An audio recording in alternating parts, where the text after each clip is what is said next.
কেমন লাগছে আপনাদের আমেরিকা সিরিজ? আগের পর্বে আমি দেখিয়েছিলাম আমেরিকার কিছু ভালো দিক, কিছু খারাপ দিক। যেমন কিভাবে এই দেশটা নেশার কবলে পড়েছে। আর কেমন আমেরিকার বাজারঘাট। এমনকি এইও দেখিয়েছিলাম যে আমাদের দেশের কিন্তু পেট্রোল অনেক সস্তা দেন আমেরিকা। আজকে আমি চললাম ওয়াশিংটন ডিসির উদ্দেশ্যে, যেটা হচ্ছে আমেরিকার ক্যাপিটাল। তো চলুন আজকের পর্বটা এনজয় করুন। আর যদি এই চ্যানেলটা আপনারা কন্টিনিউ ফলো করেন, দেন প্লিজ ডু সাবস্ক্রাইব। চলুন শুরু থেকে শুরু করা যাক।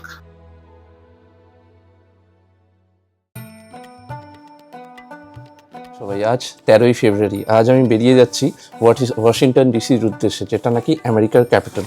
তো এখান থেকে সিয়াটেল থেকে আমার ফ্লাইট আছে টুয়ার্ডস ওয়াশিংটন ডিসি এয়ারপোর্ট, যেটাকে বলে রোনাল্ড রিগান এয়ারপোর্ট। তো এখান থেকে প্রায় 8 ঘন্টার আমায় জার্নি করতে হবে। ঠিক আছে, হ্যাঁ, একটা কান্ট্রির ভেতরে আমার 8 ঘন্টার ফ্লাইট আছে। এটা আমার লাইফের প্রথমবার। তো এখন বাজে হচ্ছে ভোর 3:30। তো আমি 4টের সময় বেরিয়ে যাব। বেরিয়ে তারপরে মানে আমার বোর্ডিং আছে 6:40-এ। তো খুব তাড়াতাড়ি বোর্ডিং, তাড়াতাড়ি আমি চেক আউটটা মেরে দিই, চেক আউট করে আমি বেরিয়ে যাই। তো চলুন, যা হবে পথে দেখাচ্ছি, কিন্তু আপাতত খুব তাড়াতাড়ি আমায় বেরোতে হবে। চলুন। Thank you. তো টেসলা গাড়ি পাঠিয়েছিল উবার থেকে, ঠিক আছে, আমায় পিক আপ করার জন্য আর এখানে সিয়াটেলে ড্রপ করার জন্য। কোথায় ভাবলাম ভালো করে একটা এক্সাইটমেন্টে বেশ ভিডিও টিডিও করবো, টেসলা দেখাবো আপনাদের। কিন্তু যা হলো, এবার ড্রাইভারটা মানে আমার সঙ্গে কথা স্টার্ট করলো, কোথা থেকে অল। তারপরে আমায় জিজ্ঞেস করলো তুমি কোথায় যাচ্ছ।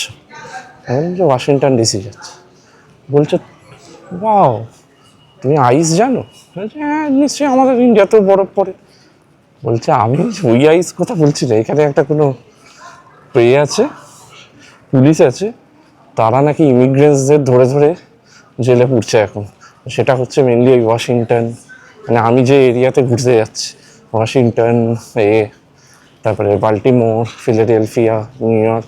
কারণ এই স্টেটগুলো নাকি এনাকে ভোট করেনি, তো তার ওপর ভীষণ রাগ টান। তো তার জন্য ও যাকে পারছে বলছে সিটিজেনদেরও ধরে ধরে উড়ে যাচ্ছে। মানে সে গালাগাল যা দিচ্ছে না এনাকে, ট্রাম্প সাহেবকে ভীষণই গালাগাল দিচ্ছে। বলছে আমরা তো এটা তো চাইনি, আমরা তো ভোটও করিনি এখানে। এই জায়গাগুলো কিন্তু মানে ওনাকে ভোট করেনি আর কি। আর মানে খুবই মানে বাজে অবস্থা, মানে রীতিমতন আমাকে সরি বলছে যে এমন আপনার মানে ফেস করতে হচ্ছে লোকেদের, মানে এরকম তো আমরা চাইনি। আমরা তো মেনলি ইমিগ্রেন্টসদেরই কান্ট্রি, যার জন্য আমরা এত গ্রো করেছি।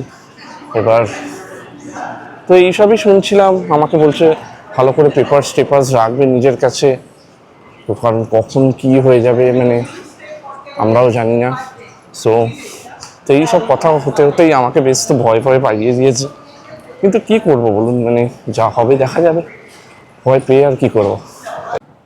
যাই হোক, আমার একটা বন্ধুর সাথে দেখা হয়ে গেল। ও যাচ্ছে টোকিও ভায়া লস অ্যাঞ্জেলেস।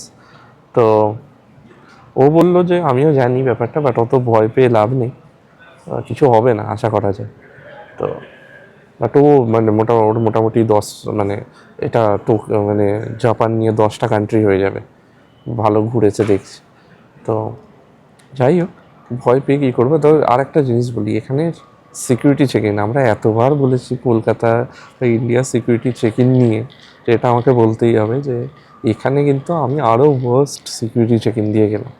মানে জুতো খোলালো, ল্যাপটপ বার করলো, জল ফেলে দিল, মানে কী না করলো। আচ্ছা, মানে সব আমাকে আবার পুরো গোছাতে হলো, ব্যাগ ট্যাগ সব কিছু। গেট হচ্ছে A5, এখানে আমি চলেও এসেছি। তো এই হচ্ছে গেট। একদম এয়ারপোর্টটা কিন্তু খুব একটা কিছু নয়, মানে এগেন ব্যাঙ্গালোর এয়ারপোর্টের কাছে সবাই বাচ্চা, যে কোনো কান্ট্রি হোক আপাতত।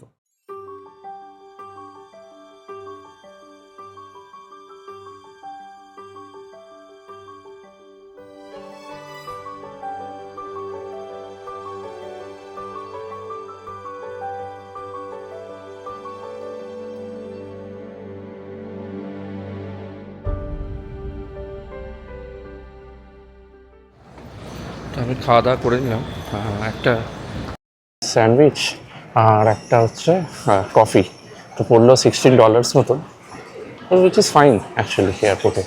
আমি তো বাইরে এরকমই দাম দেখছিলাম, মানে যা আমি এতদিনে খেয়েছি। সো এবার আবার চলে যাচ্ছে, এমন কিছু বড় এয়ারপোর্ট না, মানে ঠিক সিকিউরিটি করেই কিন্তু পরপর পরপর গেটস রয়েছে।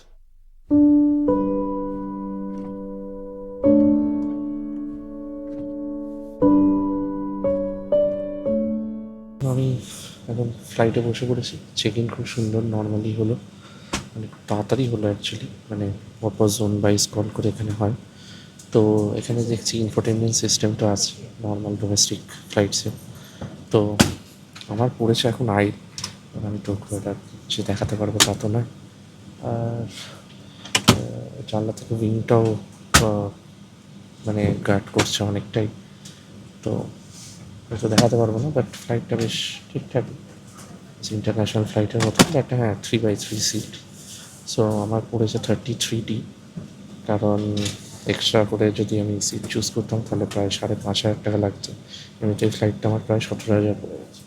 যাই হোক, ওই মিডিলে যিনি এসছেন, তো আমি ভেবেছিলাম যে মিডিলটা খালিয়ে যাচ্ছে হয়তো, সেটা নয়।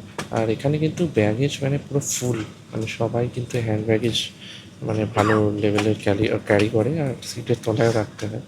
কিন্তু একটা জিনিস বলতে পারি যে এখানে আমি ব্যাগ রাখার জায়গা পাচ্ছিলাম না, যেটা আমার রুকস্যাক, সেটা না রাখলে আমি সিটে কী করে বসবো। তো একজন দেখে বললো যে মানে তার একটা ছোটো ব্যাগ ছিল ওপরে, সে বললো যে এটা ছোটো ব্যাগ, আমি নিচে রেখে দেবো, তুমি ওটা বার করো। তো ওটা বার করে আমি ভালো করে সেট করে রাখলাম, হেডসেটসও দিয়ে গেল।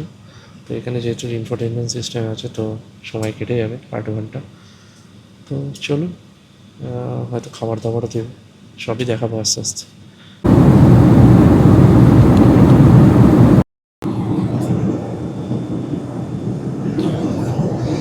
তো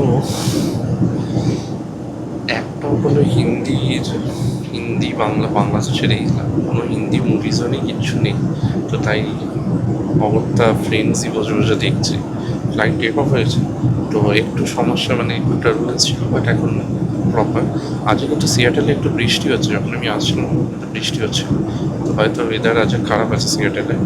আর একটা বড় গুড ইনফরমেশন আমি দিয়েছি, আমি বলেছি যে এটা 8 আওয়ার্সের ফ্লাইট বা একটা 4.5 ঘন্টার ফ্লাইট। যেটা ভুল হয়েছে সেটা হচ্ছে সিয়াটেলের টাইম আর ওয়াশিংটনের টাইমের মধ্যে কিন্তু 4 ঘন্টার ফারাক আছে।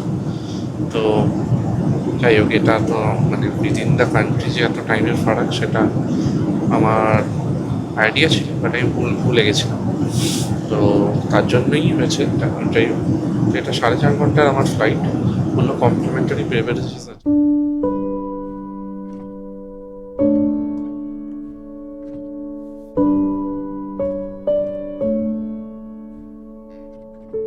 কমপ্লিমেন্টারি বেভারেজেস সার্ভ করে গেল, আমি নিলাম কফি। কফিটা এখানে বেশ ভালো কোয়ালিটির দেয়, মানে যতবারই খাচ্ছি মানে প্রিমিয়াম কোয়ালিটির কিন্তু কফি থাকে। তো যাই হোক, কফিটা খেয়ে নিলাম, ঘুমটাও আসবে না, মাথাটাও ছেড়ে যাবে, আর বেশ কিছুটা মানে এনার্জিও চলে আসবে একটু। আবার এসে দিয়ে গেল চিপস অ্যান্ড কোক, মানে দুবার প্রায় বেভারেজেস সার্ভ করলো, যেটা কমপ্লিমেন্টারি। আর এমনি কিনে করা যায়, বক্স মিল কেনা যায়। যাই হোক, এখানে মানে তার মধ্যেখানেও দুবার এসে কিন্তু জল দিয়ে গেছে, কিন্তু খুব নর্মাল মনে হচ্ছে আমার, মানে ফ্লাইটের সাথে কিন্তু মিনিমাম বেভারেজেস অ্যান্ড এটা মানে জলটা ওরা প্রপারলি সার্ভ করে দিচ্ছে। যাই হোক, আর 1 ঘন্টা মতন আছে, এখন এই শিকাগো থেকে ছেড়ে যাচ্ছে, শিকাগো বেরিয়েছে, তো আর 1 ঘন্টার মধ্যে পৌঁছে যাবে। আর ওয়াশিংটন ডিসি, যেটা ক্যাপিটাল, দেখা যাক কেমন লাগে।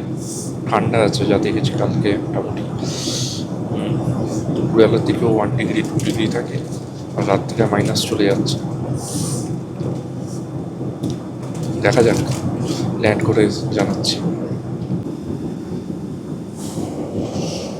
আর 15 মিনিট মতন বাকি আছে ল্যান্ড করার জন্য। তো তো হয়ে গেল একটা টায়ারিং জার্নি, প্রায় 4.5 ঘন্টার। তো বাট ভালো গেছে, পরপর মানে বেভারেজেসগুলো দুবার সার্ভ করেছে, জল অ্যান্ড অল, বেশ ঠিকঠাক ছিল আর কি সব কিছু মিলিয়ে। চলুন এবার ল্যান্ড করা যাক ক্যাপিটালে।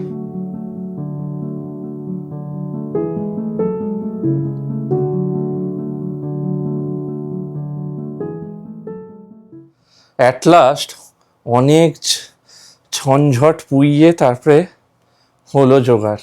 মানে আমাকে না এখানে লোকের ব্যাপারে আমি খুব ভুল কিছু আমার ধারণা ছিল, কিছু ধারণা এবার জানি না, যদিও এটা স্টার্টিং এখন বলতে চাই না, কিন্তু সত্যি কথা বলতে গেলে ওয়াশিংটনে নেবে আমার মোবাইল কাজ করছে না, মানে নেটওয়ার্ক নেই। ওয়াশিংটনের যে ফ্রি ওয়াইফাই ইন্টারন্যাশনাল এয়ারপোর্টে সেইটা কানেক্ট হচ্ছে না। নিয়ে তারপরে আমি কি করব ইনফরমেশন ডেস্কে গেলাম, সেও কিছু বলতে পারলো না, সে শুধু আমায় বলে দিল যে ট্রেনে করে কিভাবে যেতে হয়। এবার আমি একটা লোককে জাস্ট জিজ্ঞেস করছিলাম যে তুমি কি তোমার হটস্পটটা জাস্ট শেয়ার করতে পারবে, তো সে শেয়ার করলো, নিয়ে তারপরে আমি কিছু একটা কানেক্টিভিটি পেলাম, নিয়ে তারপরে আমি মেট্রো স্টেশনে দিকে গেলাম। মেট্রো স্টেশনে গিয়ে দেখছি আমার কোনো ডেবিট কার্ড ক্রেডিট কার্ডই ট্যাপ অ্যান্ড পে হচ্ছে না। স্মার্ট ট্রিপ কার্ড কিনতে যাচ্ছি, সেখানেও পে হচ্ছে না। এবার কি করব, হঠাৎ করে একটা লোক আমায় বলছে যে তুমি আমার স্মার্ট ট্রিপ কার্ডটা নিয়ে রিচার্জ করে দাও। আমি বলছি তোমার স্মার্ট ট্রিপ কার্ড আমি আপনাকে কেন রিচার্জ করতে বলছে না। তারপরে বলছে যে তুমি এই স্মার্ট ট্রিপ কার্ডটা নিয়ে নাও। তারপরে ওরই হয়তো মনে হলো যে আমি ওকে সন্দেহ করছি, তারপরে আমায় দিয়ে ও চলে গেল। তারপরে আমি ওটাখানে ক্যাশ টাকা দিয়ে, এটা একটা ভালো করেছি যে আমার সিয়াটেল এতে আমি $100 ক্যাশটাকে লোয়ার ডিনোমিনেশন নিয়েছিলাম। তো আমার বেশ কিছু 10 টাকা 5 টাকা এইসব করে নোটস আছে বা ছিল, তো সেই $10 দিয়ে আমি ওটাকে রিচার্জ করলাম, নিয়ে তারপরে আমি ট্রেন ধরে এলাম। ঠিক আছে, তো এতদিন নিশ্চয়ই ভাবছেন যে আমি একা একা ভিডিও করছি, আর একজন কই।